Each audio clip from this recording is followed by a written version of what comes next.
پھر زمین و آسمان کی تخلیق کا ذکر ہے، اور اس کے بعد یعنی سورہ مبارکہ کا چوتھا رکوع شروع ہوتا ہے۔ چوتھے رکوع میں شب و روز کا ایک دوسرے کے پیچھے آنا جانا، فرمایا کہ اس میں بھی اسی کے لیے نصیحت ہے جو اس سے نصیحت حاصل کرنا چاہے۔ اور عباد الرحمن کون ہے؟ اللہ کے نیک بندے کون ہیں؟ جو زمین میں بڑی آہستگی اور عاجزی کے ساتھ چلتے ہیں اور جاہلوں کے منہ نہیں لگتے، بلکہ انہیں دور سے گزار دیتے ہیں اور دور سے انہیں سلام کہتے ہوئے گزر جاتے ہیں۔ پھر فرمایا کہ ان کے اوصاف بیان فرمائے کہ یہ کون لوگ ہیں جو عباد الرحمن ہیں۔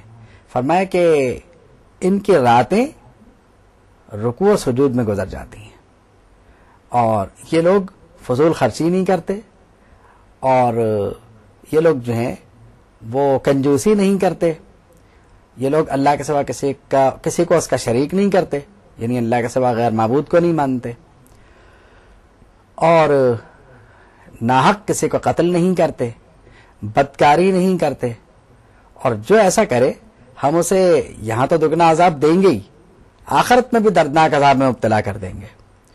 اور اگر جو اس سے گریز کرے گا، یعنی یہ لوگ جو رکوع سجود میں رات گزارتے ہیں اور جن کے اوصاف بیان کیے گئے، تو ان کے تو ہم گناہوں کو بھی نیکیوں سے تبدیل فرما دیں گے، اللہ بخشنے والا ہے۔ پھر فرمایا کہ جس نے توبہ کی، نیک عمل کیے، اس کے لیے یعنی فَإِنَّهُ يَتُوبُ إِلَى اللَّهِ، بس وہ اللہ کی طرف متوجہ ہوا۔ اور وہ کون لوگ ہیں؟ جو جھوٹ نہیں بولتے، جھوٹے گواہیاں نہیں دیتے، اور فضولیات کی طرف سے منہ پھیر کے گزر جاتے ہیں۔ اور پھر ان کی حالت یہ ہے کہ یہ دعا مانگتے ہیں کہ اللہ ہمیں یعنی ہمارے بیوی بچوں کو ہماری آنکھوں کی ٹھنڈک بنا اور ہمیں متقین کا امام بنا۔ تو ان کے لیے جنت کے بالا خانے ہیں، اور وہاں انہیں صرف سلام ہی سننے کو ملے گا، تحیت ہی ملے گی، اور وہاں اس کے سوا کچھ نہیں، یہ اس میں ہمیشہ رہیں گے۔ پھر فرمایا کہ اگر تم اللہ کو مشکلات میں نہ پکارتے تو اللہ کو تمہاری کوئی پرواہ نہیں تھی، وہ تمہیں ہلاک کر دیتا۔ فقد کذبتم، تو تم نے جو جھٹلایا اس کے سبب تمہیں وہ ہلاک کر دیتا۔ اس کے بعد سورہ شعراء کا آغاز ہوا۔ سورہ شعراء کا آغاز بھی حروف مقطعات سے ہوا، اور نبی کریم صلی اللہ تعالی وسلم کو تسلی سے ہوا کہ یہ جو قرآن مجید ہے اس کو ایک دم نہ اتارنے کی وجوہات بیان فرمائی گئیں، اور پھر ان نشاء ننزل علیہم من السماء آیۃ، اگر ہم چاہتے تو ایک ہی بار میں سب اتار دیتے، یعنی کوئی مسئلہ نہیں تھا، ان کی تمنا پوری کر دیتے۔ لیکن پھر کیا ہوتا؟ ان کی گردنوں کا حال کیا ہوتا ہے؟ ان کی گردنیں بھاری ہو جاتی۔ وما یأتیہم من ذکر من الرحمن، جب بھی رحمان کی طرف سے کوئی نئی بات آتی ہے تو یہ کیا کرتے ہیں؟ یہ منہ پھیر لیتے ہیں۔ پھر فرمایا کہ ان قوموں کا حال دیکھا جنہوں نے پہلے رسولوں کو جھٹلایا تھا۔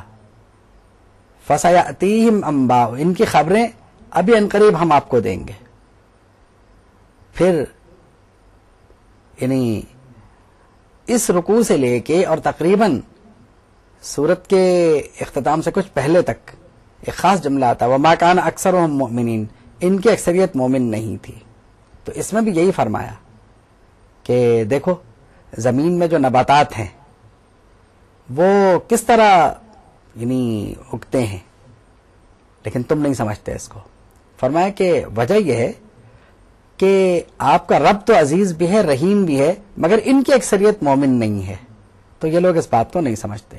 پھر حضرت موسیٰ اور حضرت ہارون کا ذکر فرمایا کہ انہیں قوم فرعون کے پاس بھیجا گیا، اور پھر حضرت موسیٰ نے وہاں جو دلائل دیے، کیونکہ اس نے پوچھا تھا کہ رب العالمین کون ہے، آپ نے جو دلائل دیے ان دلائل کو ذکر فرمایا گیا یہاں پر، یعنی ان دلائل میں سے چند ایک ذکر فرمائے گئے۔ وہ بہت کچھ کہتا رہا، لیکن آپ اپنے دلائل دیتے رہے۔ کبھی آپ نے فرمایا کہ وہ مشرق و مغرب کا رب ہے اور اس کے درمیان کا رب ہے، تو کیا تم کو عقل نہیں ہے؟ اور کبھی فرمایا کہ وہ تمہارا اور تم سے پہلوں کا رب ہے، ربکم و رب آبائکم الاولین. لیکن پھر وہی ہوتا ہے کہ وہی جادوگر اور پھر وہی 8ویں رکوع تک جا کے فرعونیوں کا انجام، کہ آخر کار یہ ہوا کہ یہ غرق ہوئے. پھر یعنی لیکن اس میں بھی ارشاد وہی فرمایا، وجہ وہی ہے، وما کان اکثرهم مؤمنین، ان کی اکثریت مومن نہیں تھی. وان ربک لہو العزیز الرحیم، آپ کے پروردگار ان کو غرق نہ کرتا اگر یہ مومن ہوتے، لیکن اکثریت مومن تھی ہی نہیں. تو معلوم یہ ہوا کہ اکثریت والے فارمولے میں مسئلہ ہے کہیں نہ کہیں. مومنین کی اکثریت اور ہے، کافروں کی اکثریت اور ہے. یعنی کافروں کی اکثریت سے یہ مطلب نہیں نکالنا چاہیے کہ اکثریت کا معاملہ ہوتا ہی غلط ہے، ایسا نہیں ہے. مومنین کی اکثریت کا معاملہ کچھ اور ہے، کفار کی اکثریت کا مسئلہ یعنی کچھ اور ہے. تو یہاں فرمایا گیا کہ ان کی اکثریت مومن نہیں تھی، لیکن مومنین کی اکثریت کا معاملہ ہی دوسرا ہے. تو اس لیے یہ آیات پڑھ کے یہ نہیں کہنا چاہیے کہ صاحب دیکھیے اکثریت جو ہے وہ غلط ہو گئی، اکثریت کا کوئی فائدہ نہیں ہے. نہیں، مومنین کی اکثریت اور بات ہے. تو ڈپینڈ کرتا ہے یہ کہ اکثریت کس کی ہے. اس کے بعد حضرت ابراہیم علیہ السلام کا ذکر ہے، اور انہوں نے جو بت پرست قوم کو اور اپنا چچا کو دلائل توحید دیے، اس کا ذکر ہے. فرمایا کہ کیا یہ سنتے ہیں جب تم ان کو بلاتے ہو؟ هل يسمعونكم اذ تدعون، جب تم بلاتے ہو تو یہ تمہاری آواز سنتے ہیں، یا یہ تمہیں نفع یا نقصان پہنچا سکتے ہیں؟ اب ظاہر وہ کیا کہیں گے؟ پھر فرمایا کہ فَإِنَّهُمْ عَدُوٌّ لِّي إِلَّا رَبَّ الْعَالَمِينَ، یہ میرے دشمن ہیں، یعنی جو بت ہیں یہ میرے دشمن ہیں، مگر رب العالمین کون ہے؟ جس نے مجھے پیدا کیا، جس نے مجھے ہدایت دی، جو مجھے موت دے گا اور جو مجھے دوبارہ اٹھائے گا. اور پھر دعائیں یعنی ان دلائل کے ساتھ ساتھ یہ بھی ارشاد فرمایا کہ رب حبلی حکما والحقنی بالصالحین، میرے رب مجھے صالحین میں ملا، اور وجعل لی لسان صدق فی الآخرین، اور اگلوں میں میرا ذکر بلند فرما، یعنی مجھے سچے زبان والا مشہور فرما. وجعل لی من ورثۃ جنت نعیم، یعنی مجھے جنت کا وارث بنا، اس جنت کا جس میں نعمتیں ہیں. ولا تخزنی یوم یبعثون، قیامت کو مجھ سے مواخذہ نہ فرمانا. قیامت کے دن کیا ہوگا؟ جس دن بیٹا اور مال نفع نہیں پہنچا سکیں گے. اور اب ظاہر ہے کہ اس میں بھی ایک تشریحی نقطہ ہے، اور اس کا کیونکہ کافر کے لیے یعنی ان چیزوں کا فائدہ مند نہ ہونا اور بات ہے، اور مومن اگر ان کا صحیح استعمال کرے تو بات دوسری ہے. اور انبیاء کرام کے لیے تو یعنی خود ان کا نبی ہونا ہی اتنا مفید ہے کہ انہیں اللہ کے کرم کے علاوہ باقی کسی چیز کی ضرورت ہی نہیں ہے.